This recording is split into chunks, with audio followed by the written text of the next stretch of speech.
Tonight, we crown all of our champions. The APFL has a new hire, and we are 1 week away from the NFL Playoff Challenge. All of this and more in 20 seconds.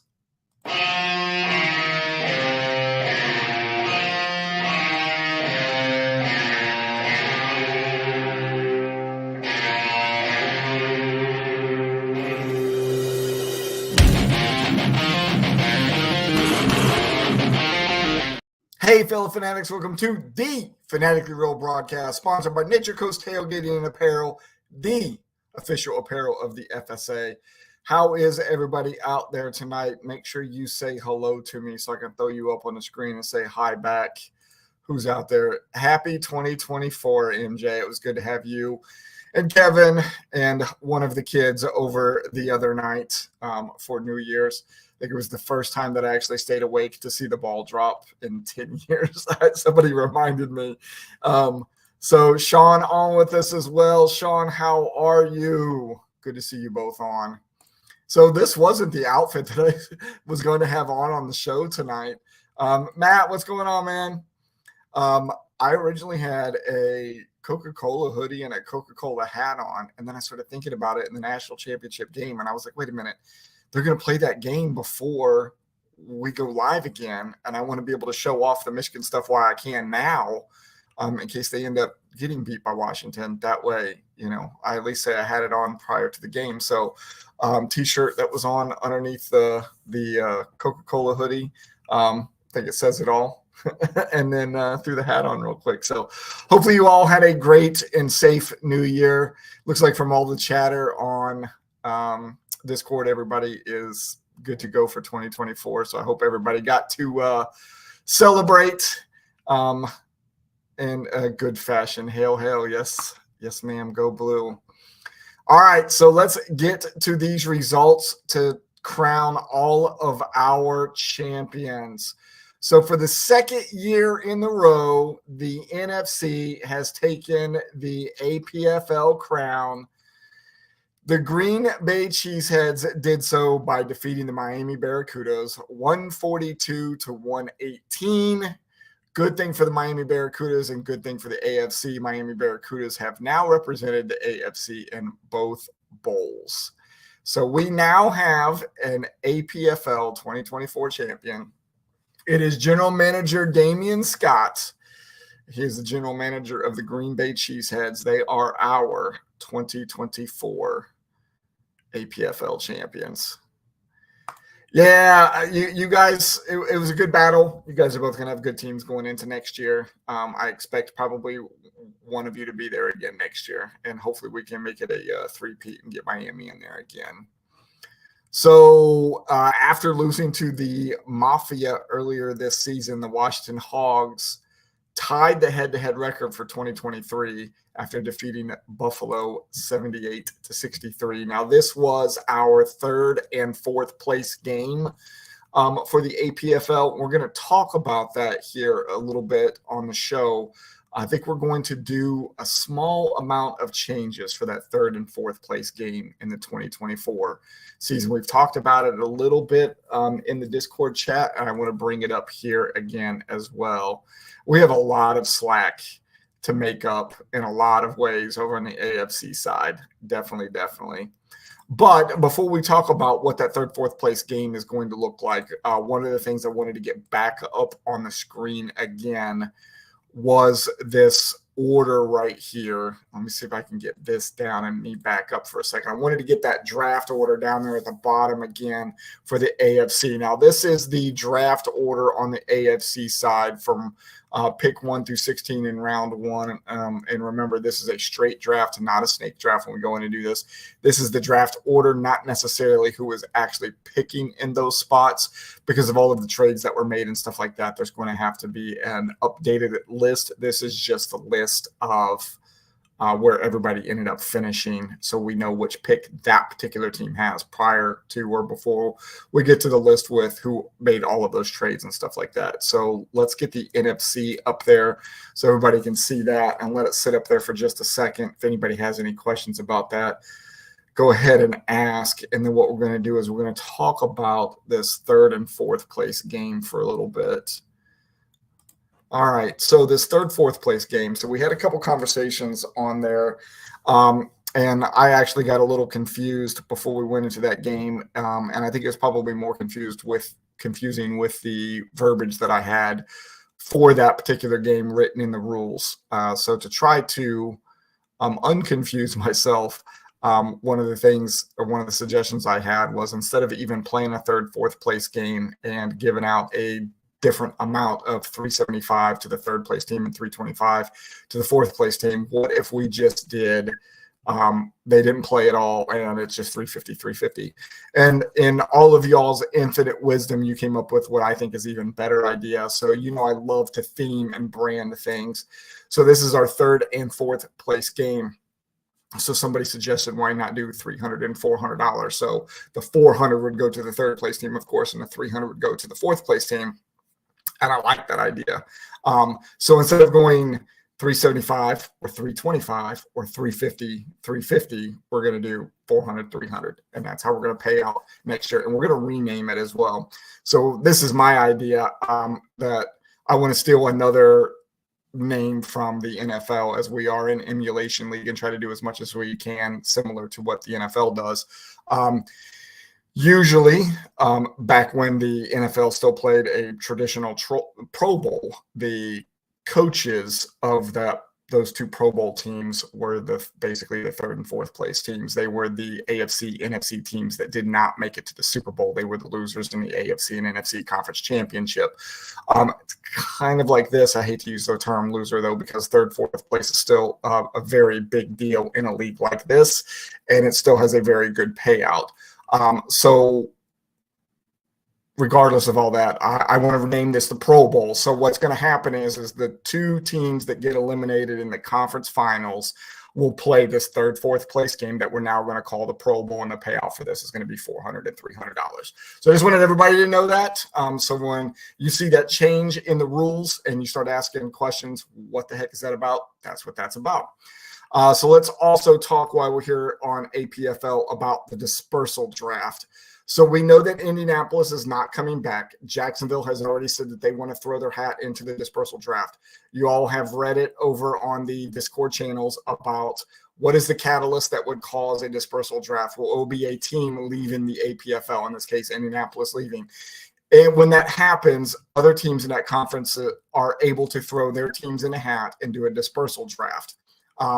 In our case, Indianapolis is going to get a new general manager. Jacksonville is going to keep the same general manager. They just want to distro players out between them.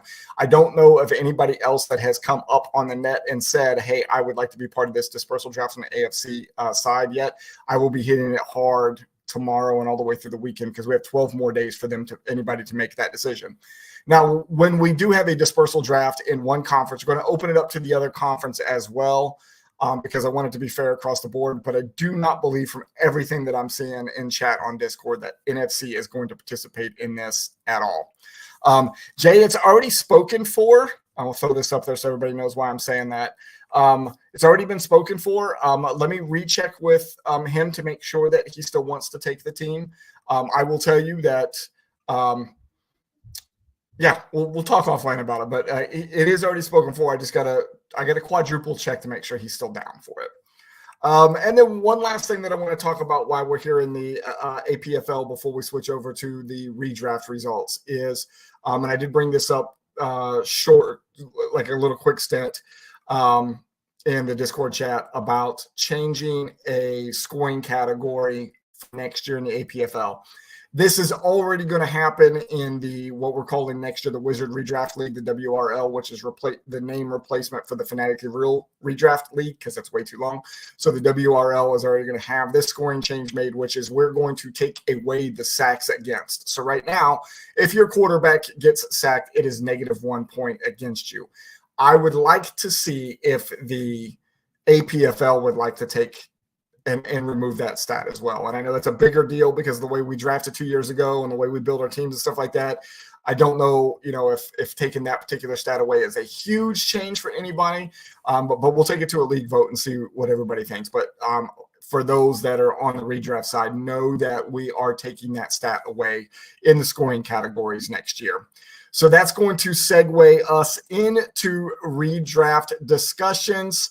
So in the Fanatic Real World Champion, the Lunatics held off the final defender of the Average Joes to take this year's crown. Final score there was 167 to 162.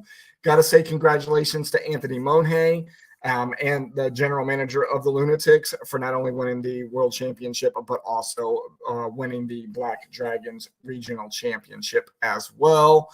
And also very good season for Eric as he runners up in the big league with us. There is the graphic for Anthony and the Lunatics, also showing that he was the Black Dragons Regional Champion, finishing the season with 12 wins and 3 losses all the way through the playoffs. Great season for him. All right, let's move over to the Grey Cup. So the Naughty Dogs took it home for the Gold Dragons after defeating the Bad Omens of the Lynx region. Final score there was 201 to 127. So congratulations to Sean Purcell, and very good. Makes me feel good on the Gold Dragon side that we were at least able to take something home this year. And the region and Sean himself as the Grey Cup champions. A UFL Pick'em League. I love the business side. You know what? Let me pull my face back up for a second because the rest of this is just going to be my face anyways. We're done with the graphics for the night, and then we can discuss this a little bit. Let me click on my right stuff here and pull my face back up. So you know that I love the business side of sports, not so much just the playing of and the competition, right? I love the business side of it. And I think the XFL and the USFL are doing the UFL a disservice by the way that they are doing this league and the way that it's going to start and the consolidation of teams. And I understand from a business standpoint what they were trying to do was take teams out of NFL markets, which I guess kind of makes sense because they're worried about competition, but I don't see why, because it's spring ball, not fall ball. The disparity in the size of the stadiums that these teams are going to play in. We'll see. Jay, I think you were here last year whenever the USFL was playing. We got a chance to watch it on the back patio. So find time. Get your lovely wife to come down here too, since we've been asking her anyways, and then we can watch some football on the back patio and see how it turns out. Trevor, what's up? Little late to the party. Going to have to go back and watch the first bit. You didn't miss much. I promise. Yes, congratulations to Sean on the Grey Cup. Sean, we got to start working on your T-shirt. I would love to have your input on what this T-shirt's going to look like, since this is the first time that we've ever done this, and this might be the only year that we do the Grey Cup, because I was just thinking about it earlier today, as I always am, about how we can do different style playoffs for next year. And I think I have an idea. A lot of it is still going to depend on how the NFL builds the schedule for 2024. But I do believe I have an idea for it for next year. Yeah, let's do that. And I don't think the cup that got created on Discord the other night from Midjourney, and no offense to the other Sean for creating it, because it was great, but I don't think that's what we were looking for the Grey Cup. I actually had given some consideration as well about getting Eric Poole. If you guys don't remember Eric Poole, he's actually the guy that created this piece of art that's right here, and you can only see the corner of it, for me a couple of years ago. And then for those that saw the pile a couple of years ago when the Detroit Muscle won that championship, he created that as well and does great art. And I thought about actually commissioning him to do the T-shirt for us, because it'll be a one of a kind. You will have probably the only one that will ever get created. So you're right. I never stopped thinking. I woke up at 2:15 this morning and didn't have to be up until 4 o'clock because my brain wouldn't shut off. So, and I'm not saying it wasn't perfect. It was great. I didn't want to give you, I didn't want you to think it wasn't a very good effort, because it was great. It was a great cup. I think Sean P said it was missing it needed a little bit more gray on it. Is what it was missing. Payouts. Let's talk about that for a second. You all saw the pain of it on Discord yesterday, and I probably reveal too much of that process as I'm going through it. I don't want you all to think that I'm some kind of flake or something like that, but stuff like that when it's other people's money gives me anxiety, especially when I want to get it paid out so it can be done and over with. Damien is here. The champ is here. What's up, brother? So I will give you the whole skinny of what happened, the short version of it. There was a glitch when I was sending out the payment to the 8 people in the APFL. It gave me a 404 error. I went back through to try to do it again, and somehow it had actually sent it out to the top 4 people already. So when I tried to send it to all 8 again, it looked like it was trying to send it to the top 4 along with the bottom 4 as well. There wasn't enough funds to be able to put it all together. Thank you to Matt for coming on, Matt Kroll, to coming on and fixing it for me. He found a button that I did not see before that was able to get me to go in and fix it. And we finally got that taken care of. I know you're probably right, but at the same time, I probably went about it the wrong way. I was panicked. You couldn't put a toothpick in me if you needed to. That's how much I was puckered up, just making sure that it was right. As it really looked like that we were like underfunded and I wasn't going to be able to get everybody their payments. And it's still ultimately, when you go back and look at the pieces of it, it still looks like it only paid out 6 according to that one list. 2 of the guys in the top money didn't look like they got paid out. And I think, Matt, you were actually one of them that did not look like it got paid out to you. So, or maybe it was Damien in one of the other spots, but Damien showed us the screenshot that, hey, he did in fact get paid. So that made me feel a little bit better.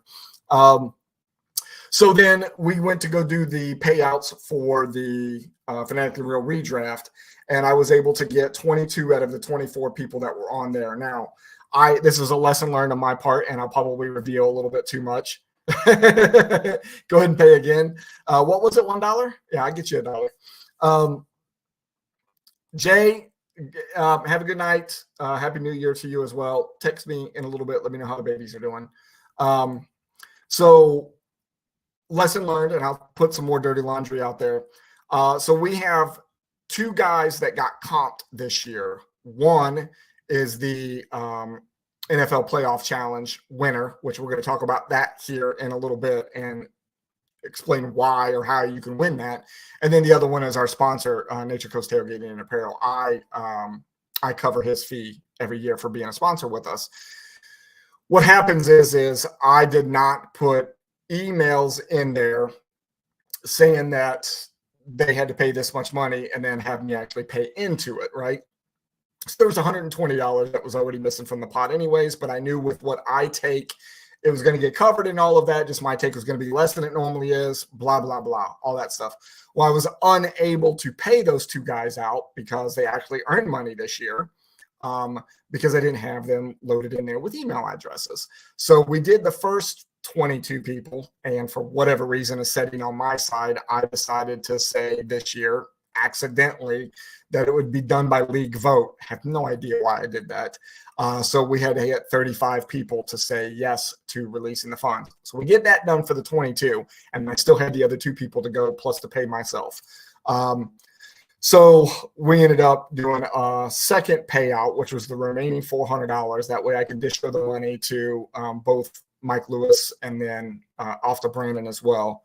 And then I paid myself the rest of the money just to get it done and over with. And it took another vote of 35 people to get that released as well. So what a great big pain in the butt that was. I appreciate everybody coming through as fast as they did. I really did think that was going to take longer than it did. I think we got the original one paid out in like a little over an hour, and it took a couple extra hours to get the extra one, the next one paid out, but both of them got paid out in the same day. So that's awesome. So payouts, I still have the $400 in my possession for Brandon and for Mike. I want to get a hold of them, specifically Mike, because he's in Canada. So it puts another little wrinkle in getting him the money. But also because I'm having another issue with LeagueSafe. As I'm trying to withdraw the $400, it's trying to charge me additional money that it would never normally charge me. When I say additional money, I'm not talking $5. I'm talking $140 some, and I'm not sure why. So I have to go and figure that out. So I've let it sit for a day. I'm going to go back and revisit it tomorrow and see if we can figure out what the issue is. Matt Kroll, if you're out there watching now or later, probably going to need you again tomorrow so we can figure out what that piece is all about. All right, so one of the things that we said at the top of the show, I don't know if you caught it or not, is that we have a new hire in the APFL. So I'm going to put it out on the show tonight. No artwork for it right now. It will get released on social media with artwork tomorrow. But I want to say welcome aboard to Toby Keller. Toby Keller is the general manager of the Detroit Pride in the APFL. He is now the NFC conference director. So when I asked him if he would like to have the position, he asked, well, what does it entail? And I told him, you're already doing everything I would want you to do anyways. You're helping me with the schedule. You're making sure MFL is running the way that it needs to, and you're keeping everybody in the league informed whenever I'm not able to. And I love the fact that we have the time zone difference between the two of us. I'm East Coast, he's West Coast, so we can cover a whole lot more of the clock for everybody. So I said, you're already doing it. I said, all this will do is allow you to have a really cool title.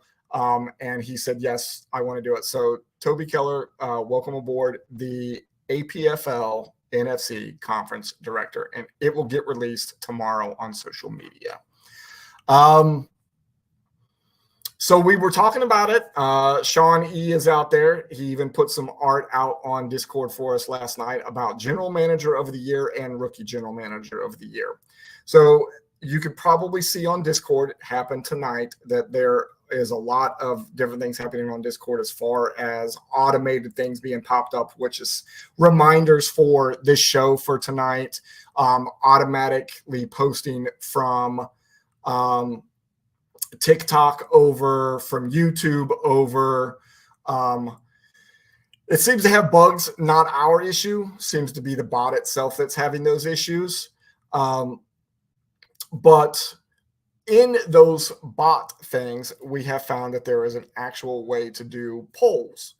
So we could put a poll up there and have you all vote for General Manager and Rookie General Manager of the Year. Here's the issue. It will only allow us to put up to 20 choices under each one. So let's say we did one for General Manager of the Year. It only allows us to do 20. Do one for Rookie General Manager of the Year. It only allows us to do 20.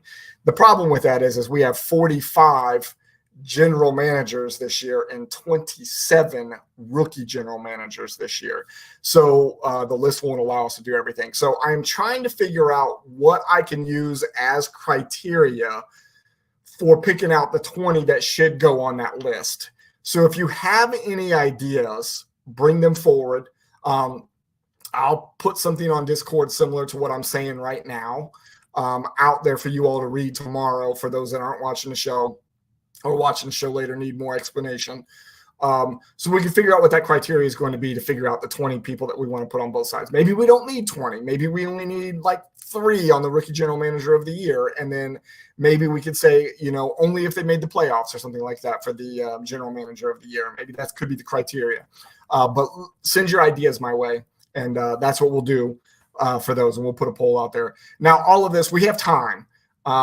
Does making the playoffs eliminate too many?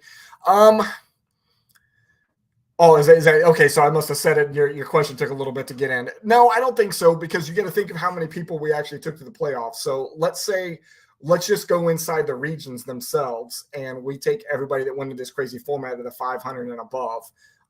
So the most was seven times. And you got to remember, some of these are rookies too, so the numbers are a little off. So let's say the highest number was 7 for each one, but I don't think that was the case. I think we had what did we have? We had 2 5s, we had 1 7, and I think the rest were 6. So let me see if I can do math. 18, 28, and a 7, 35. So there's 35 right there. So yeah, we'd still have to knock off. And of that 35, some of those are going to be the rookies. So that's going to narrow that down a little bit. So maybe that is the way to do it, right? Regional votes for a General Manager of the Year, then 1 final vote for the winners of the region. I like that. I like that a lot. So if You know what? I like that so much. There's no even reason to overthink it. Let me put this up here for everybody to read. Yes, regions should vote for the general manager of the year inside their region. Love it. And it doesn't necessarily need to be just one. There might be a tie in there too, right? So what we'll do is we'll take the votes, and then when we compile them from the 6 regions, if it's more than 20, we'll just knock off the bottom votes, and we'll just go with the top 20 from all the way around. Sean, I love it. Thank you for the idea. We're not going to overthinking it. That's the way we're going to do it. So, and this will work out even better next year when we've got regional managers in those places, and we can have them pull that information from the region and then bring it, and we can put it all, compile and put it out there in one vote.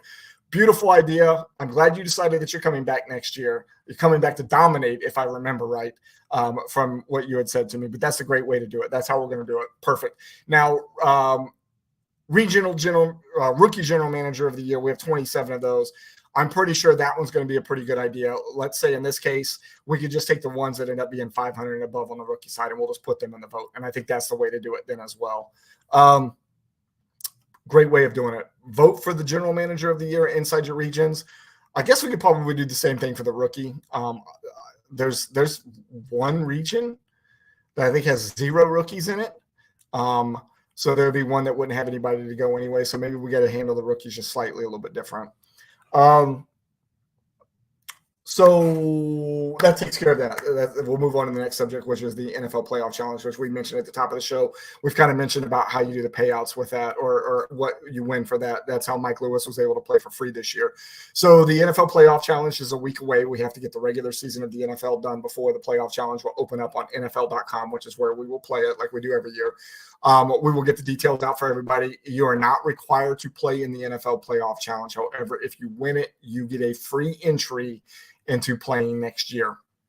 So for those that have never played it, short version is you're allowed to change your lineup every single week. The longer you keep a player inside your lineup, you get multipliers for them. So in week 1, it's ×1. In week 2, it's ×2. In week 3, it's ×3. And in week 4, Super Bowl, it's ×4. You can start players that are on bye in week 1, knowing that you're going to get 0 points for them in week 1, but you will automatically get double points for them in week 2. And then again, once your players are eliminated that you have started, you can replace them. At any time you decide that you want to replace a player, even if they haven't been eliminated, you will lose the multiplier and go back down to a ×1 for whatever new player you put in there. It will last for the total of the 4 weeks, and the most points win. And that's how we give out who gets the free entry into next year. A playoff challenge is a lot of fun. We had 40 plus people, I think, do it last year, MJ. I think it was like 42 people or something like that. It's one of the rare things that I've ever won in the fantasy football world. What is it? Chris is over there in the Discord talking about it as some kind of inaugural. You know what? We could, Chris, we could do that. We could probably make yours, Chris's. We're talking about ribbons. And since Matt's on here and says, yeah, that's going to be fun. Matt hit me up the other day. He had asked me what happened to the ribbons. So for those of you that have been around for a while, and for those that haven't, that are still out there watching, a lot of the stuff that we do in FSA has got Army influence in it, right? So I decided to create what I call these Alliance Achievement Ribbons, AARs, for different things that you did throughout your career with FSA. And we decided to pick up that same thing and do it in the APFL as well. And I didn't do a very good job of getting the ribbons out there for the APFL, but I think I saw Chris right in the corner that he would like to see, because he won the inaugural one for his, hey, I won the championship, to look a little bit different. So we might be able to do that. Chris might be able to add something to it. But it was Matt's idea. He actually hit me up the other day on Discord and said, hey, whatever happened to those ribbons that you were doing? He goes, I love seeing those on people's profiles, because you can see, you know, what type of player you're playing against. So if you actually scroll through the standings on MFL, I think one of the few people that have him on there right now, I think Sean Purcell still has ribbons on his little Naughty Dog logo. I could be wrong. That's there, that shows the things that he's won since he's played with us. So what I'm going to do in the off season is I'm going to start putting those on everybody's little logos. And we have some more logos that we need to get done as well for people. We've got a couple people that are returning from the Meathead League that have moved over to FSA that are coming back in 2024 that didn't have logos. And then we've got 4 new people that are coming. I don't want to say 4 new people. two of the four people that are going to play with us next year, two of them have played with us before, but they are looking to rebrand, and two of them are brand new. So there will be some logos that need to get done. So that'll be something else that we have to do. But I'm going to need a lot of office hours to stack up your ribbons. Yeah, probably. The good thing is these things are already created. It's literally put it into Photoshop, copy, paste, and shrink down to the size that we need. So won't be that difficult. It will just be me having to go back and go through historical documentation to figure out, like, I want to go all the way back to, when we first started FSA, we didn't do the regional thing. We had conferences for a little bit, but we don't really have anything built for that ribbon wise. But what we could still give to people are top scoring team. And then anybody who went to the bowl, where we give the bowl winner and the bowl runner up. Those are three ribbons that absolutely can be put on people's profiles, even all the way back to 1995. So that's probably what I'll do. If you're saying I have a ribbon for everything, I have a ribbon created for everything. I don't have any ribbons. I think the only ribbon I honestly have, actually, I won the Gold Dragon region, I think, last year. So I do have that. And then I have my 4 championship runner-up ribbons, and then the Hall of Fame ribbon. And I think that's all I've got. Like if I go to build Matt's and I go to build Sean Purcell's, their rack is way bigger than mine. So, but they will be there. That way, when you're looking across the standings at who you're getting ready to play for that week, if that's a thing that you like to do, you'll be able to see that ribbon rack and you'll know, hey, this person has done well while they've been playing with FSA. So before we talk about week 18 NFL, last thing I want to talk about is the regional managers that are going to come on board with us this year in the WRL. So I did publish the rules or the duties and scope for those positions. Again, this is FSA is hiring non-paid positions, 5 regional managers, 1 for each one of the regions that's going to represent in the WRL next year. I am going to start holding interviews for that soon. I can't give you an exact date yet because I still got other things that we need to get done. And quite honestly, I'm still trying to get retired too. This month is going to be very busy, and it's going to start this Friday, and it's going to be nonstop all the way until the 31st. So bear with me as I'm trying to go through this process of getting that done while we're still trying to get everything ready for 2024. But regional managers, I promise it's coming. The 10 that I have on the list right now, if you want to get added to that list, let me know. If you've seen the duties and scopes and you decided, I don't want to do it anymore, that seems like too much, let me know and I can pull your name off the list as well so we know who we're going to have to interview whenever it's time. All right, let's talk about NFL Week 18, which is the last week of the regular season. So the original schedule on ESPN had everybody playing on Sunday, but everybody was TBD. So we were waiting for that schedule to get released, and it did. And now we have 2 games on Saturday. So on Saturday we have Pittsburgh at Baltimore, huge playoff implications. And then we have Houston at Indianapolis, also huge playoff implications. Then everybody else plays the 1 o'clock, 4 o'clock game times. And then we have Sunday night football. And I know I normally do the hat thing for Thursday night football, but because we don't have Thursday night football, let's do Sunday night. It's going to be Buffalo at Miami, another big playoff game, right? So I feel like both these teams are Jekyll and Hyde right now. You never know who you're really going to get. I did not look at a point spread for this game. I'm going to take Miami only because it's at home. I don't have any other reason other than that. So plus this hat is way cooler than the Buffalo hat. So I decided to pull this one out tonight. I figured I'd wear it. So I am taking Miami Sunday Night Football. Now, for the smart people that are out there, MJ and I were having this talk on the phone yesterday, and I think I've got it figured out. Tell me if this is right. If Indianapolis wins and Jacksonville wins and Buffalo loses, Buffalo's out, right? And then she just said Ravens are sitting Lamar. And we just had somebody put a list up of the actual quarterbacks that are going to start in Week 18, and it's like a who's who of bench warmers or third string quarterbacks. So should be interesting.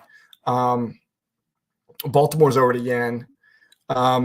Yeah, I mean, he is hobbled, and now his house is on fire apparently today too. But I think they've got a good running game as well. And I don't know that Buffalo really has a strong run defense this year. So I still say, you know what?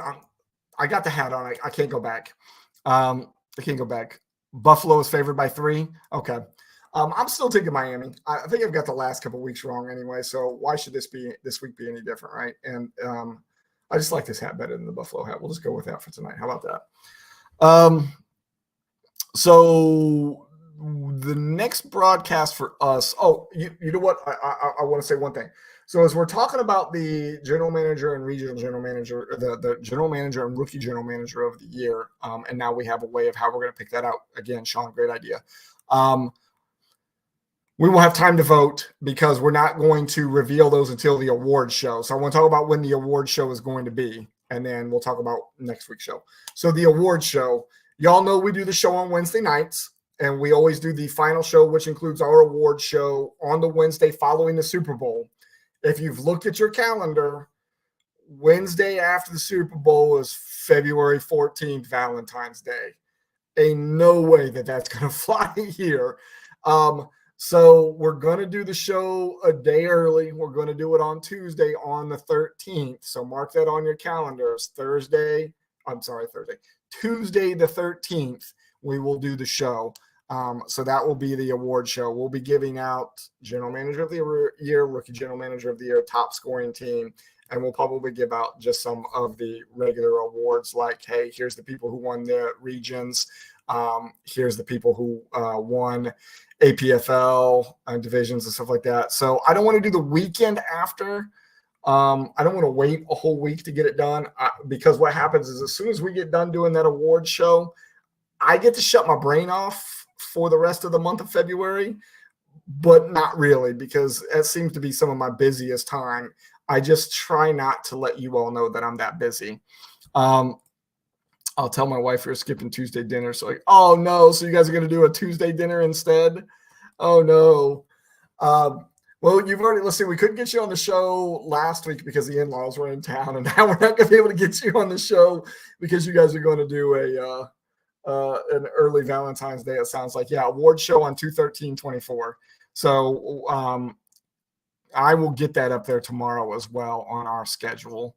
Whether I put it on MFL or if I put it out on Discord or if I can figure out get Chris to help me out and do the event thing that's up there at the top on Discord on the left-hand side that I never have anything to do with because he controls that thing right there. We'll get it announced so everybody knows.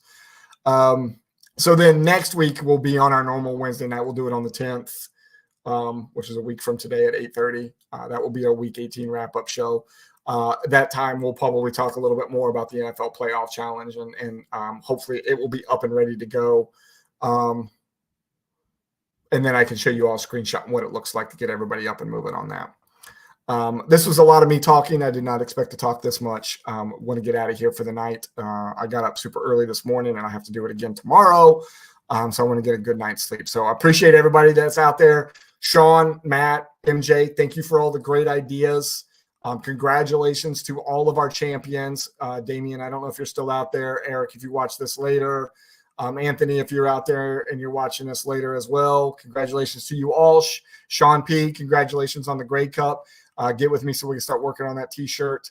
And that is it. We want to thank Mondo and the boys from the Recast, the official music of the FSA, and then, of course, Brandon Valinka from Nature Coast Tailgating Apparel, the official apparel of the FSA. If you aren't already following us on all of our social media, and right now that includes Instagram, Facebook, Twitter, TikTok, and YouTube, make sure that you go out and follow us on that. You're going to see more and more things start posting onto the social media sites. Like the big one tomorrow will be Toby coming on as the NFC conference director. That will be out there.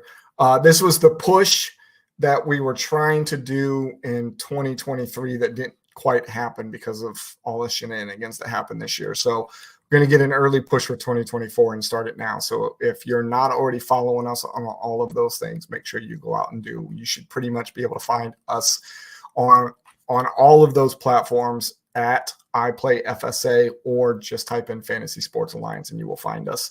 Appreciate you, Matt. Thank you, MJ. Thank you very much. Sean, have a good night. Let's work on our next great idea. And then, yeah, we'll end with that. Everybody have a great night. Happy New Year to everybody. Hail to the victors, go blue. And we will see you next Wednesday.